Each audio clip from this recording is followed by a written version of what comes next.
दोस्तों, इनका नाम जितना अलग और विचित्र था उतना ही रहस्यमय था इनका व्यक्तित्व। महान भविष्यवक्ता नास्ट्राडमस ने अपनी पुस्तक मिलेनियम में लिखा था, वह पूर्व से आएगा, उसके लोग लाल कपड़ा पहनेंगे, उसे कैद किया जाएगा, उसकी संस्था को उजाड़ दिया जाएगा, उसके नाम का अर्थ चंद्रमा होगा।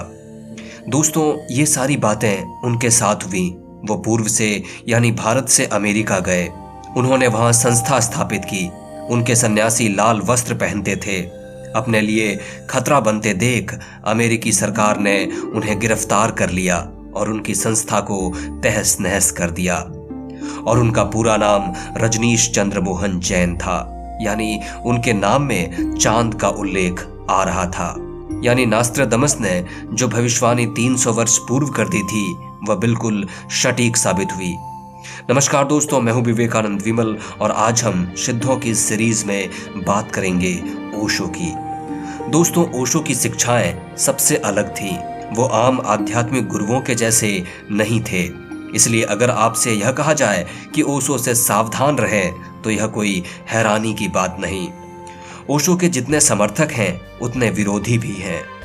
कुछ लोग उन्हें समाज को बर्बाद करने वाला मानते हैं, जबकि कुछ लोग उन्हें समाज को संवारने वाला मानते हैं। ओशो के भीतर एक आग थी, ज्वाला थी, जिसे 70-80 के दशक में लोगों के लिए संभालना मुश्किल था। वो हर बात नए ढंग से कहते, रूढ़िवादी रीति नीतियों पर चोट करते, गांधी नेहरू जैसे लोकप्रिय नेताओं पर कटाक्ष करते, सेक्स पर खुलकर बात करने की वकालत करते। मानो यह व्यक्ति कोई नई क्रांति लेकर आ गया हो, जिसे संभालना न सरकारों के वश में था न ही लोगों के वश में। इसलिए विश्व के अधिकतर देशों ने उन पर प्रतिबंध लगा दिया और ओशो को आश्रय देने से मना कर दिया और अपने नागरिकों से ओशो से सावधान रहने को कहने लगे। ओशो का जीवन सामान्य नहीं था। उनकी बातें जिन्होंने भी सुनी उन्हें लगा मानो वो बदल गए हों। उनकी आवाज और बातों का ही कमाल था कि हर उम्र के लोग उन तक पहुंचने लगे और हजारों की संख्या में उनसे लोग नव संन्यास की दीक्षा लेने लगे। ओशो एक बहुत ही कुशल वक्ता थे। एक बार जो उन्हें सुन लेता मानो वह उसी में बंद कर रह जाता था। दोस्तों, अब जरा पीछे चलते हैं। ओशो का जन्म 11 दिसंबर 1931 को मध्य प्रदेश के कुचवाड़ा में हुआ। जन्म से ही ओशो की रुचि दर्शन में थी और वो बहुत ही तार्किक स्वभाव के थे। उनके प्रश्नों का उत्तर देना बड़े बड़ों के लिए मुश्किल हो जाता। 5 वर्ष की आयु में उन्होंने अपने नाना के गुरु से ऐसे प्रश्न किए कि वो भी निरुत्तर हो गए। किशोरावस्था तक आते आते रजनीश नास्तिक बन चुके थे। उन्हें ईश्वर और आस्तिकता में जरा भी विश्वास न था। अपने विद्यार्थी काल में उन्होंने एक कुशल वक्ता और तर्कवादी के रूप में अपनी पहचान बना ली थी। अपने विद्यालय में एक बार उन्होंने एक विषय के पक्ष और विपक्ष दोनों में ही तर्क दिए, परंतु उनका जवाब देना किसी के वश में न था। किशोरावस्था में वो भारतीय स्वतंत्रता संग्राम और राष्ट्रीय स्वयंसेवक संघ में भी क्षणिक काल के लिए शामिल हुए थे। दोस्तों, ओशो के नाना ने बचपन में बनारस के एक पंडित से उनकी कुंडली बनवाई। पंडित द्वारा यह कहा गया कि जीवन के 21 वर्ष तक प्रत्येक 7वें वर्ष में इस बालक के मृत्यु का योग है। ओशो के जीवन के 7वें वर्ष में उनके नाना बीमार हुए और उनकी मृत्यु हो गई। ओशो ने इस समय मृत्यु को इतने करीब से देखा और उन्हें इतना आघात लगा कि उन्हें स्वयं की मृत्यु जैसा महसूस हुआ। जब ओशो 14 वर्ष के हुए तो उन्हें मालूम था कि पंडित ने उनकी कुंडली में मृत्यु का उल्लेख किया है।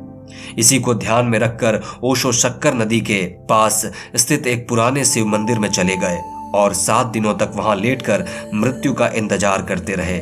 7वें दिन वहां एक सांप आया तो ओशो को लगा कि यही उनकी मृत्यु का कारण बनेगा, लेकिन सांप लौटकर चला गया और वह नहीं मरे। ओशो को बचपन से ही जीवन और मृत्यु के विषय में जानने की बड़ी तीव्र इच्छा होती थी। लोग मरने के बाद कहाँ जाते हैं, इसे जानने के लिए ओशो अर्धरात्रि में शमशान चले जाते और वहां मरे हुए लोगों को ढूंढने का प्रयास करते। वो बताते हैं कि इस प्रश्न का उत्तर पाने के लिए तालाब में नहाते अपने दोस्तों को वो बलपूर्वक पानी में डुबो देते थे और देखने का प्रयास करते थे कि इंसान के प्राण कैसे निकलते हैं। ओशो को मौत जैसी ही स्थिति का कई बार अनुभव हुआ। पहला अनुभव तब हुआ जब वो बचपन में नदी में तैर रहे थे और उसी दौरान वो तट से काफी दूर निकल गए। अचानक उन्हें ऐसा अनुभव हुआ मानो उनका शरीर शिथिल पड़ गया हो और वो मृत्यु को प्राप्त होने वाले हों। लेकिन उसके बाद उन्हें लगा मानो वो ऊपर हवा में तैर रहे हों और उनका शरीर नीचे रह गया हो, जो बस एक चांदी के धागे से उनसे जुड़ा हुआ था। यह पहली घटना थी जब उन्हें अनुभव हुआ कि वो और उनका शरीर अलग अलग हैं।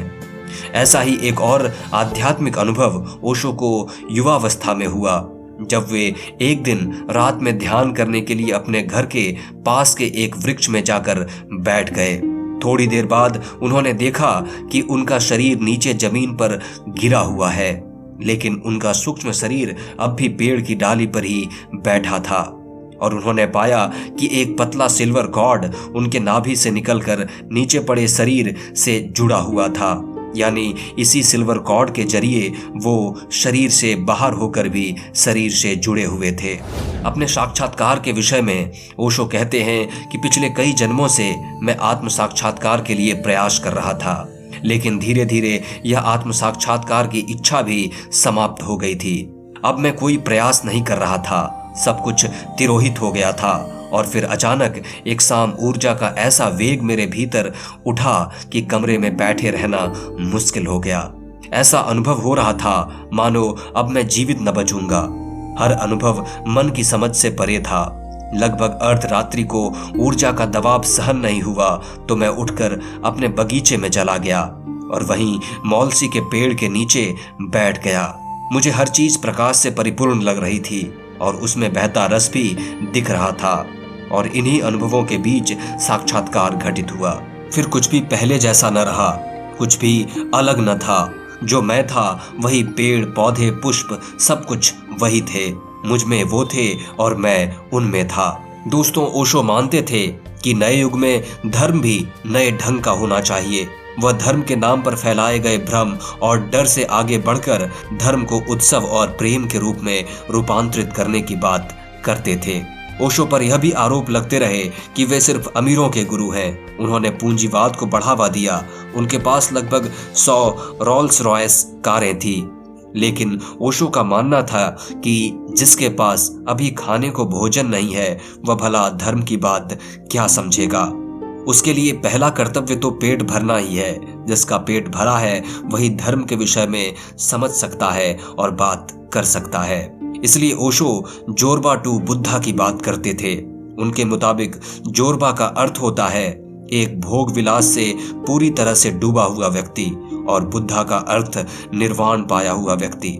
जोरबा केवल शुरुआत है। जोरबा से होते हुए हर व्यक्ति को परम ज्ञान या परम लक्ष्य तक पहुंचना है और बुद्ध बनना है। जो जीवन के हर सुख को भोग लेगा वही समझ पाएगा कि यह तो व्यर्थ है और वही बुद्ध बन सकता है। ओशो ने प्रेम और सेक्स पर जितना खुलकर कहा उतना शायद किसी और गुरु ने नहीं कहा। इसी पर बोलने के कारण ओशो जितने चर्चित हुए उतने बदनाम भी हुए। उनका मानना था कि वह काम ऊर्जा ही है जिससे हमारा निर्माण हुआ है। जो ऊर्जा नीचे की ओर बह रही है उसे अगर हम ऊपर उठा लें तो यही हमारी खुशबू, हमारा आनंद बन जाएगा। दोस्तों, ओशो एक चमत्कार की तरह लोगों के जीवन में आए और एक नया जीवन देकर चले गए। ओशो ने हर पहलू पर बात की, हर महापुरुष पर अपनी राय दी। ओशो अपने आप में एक समुद्र थे। जो उनको पढ़ता है, समझता है, वह उनमें डूब जाता है। इसलिए ओशो से सावधान अवश्य रहे दोस्तों, क्योंकि अगर आपने उन्हें पढ़ लिया तो शायद आज आप जैसे हैं वैसे न रह जाएंगे। आपको ओशो से कुछ मतभेद भी हो सकते हैं, परंतु यह समझना आवश्यक है कि हर गुरु अपने भीतर कुछ नवीनता लेकर ही आता है, जो हर किसी को रास नहीं आता। लेकिन हर गुरु अपने आप में सर्वश्रेष्ठ है। कमी तो बस हम सबके भीतर है, जो हम इन्हें नहीं पहचान पाते और उनके भीतर कमियां निकालने में लग जाते हैं। उम्मीद है दोस्तों आपको यह वीडियो पसंद आई होगी। वीडियो कैसी लगी यह हमें अवश्य बताएं और चैनल पर नए हैं तो सब्सक्राइब करके बेल आइकॉन प्रेस कर लें। बहुत बहुत शुक्रिया, धन्यवाद।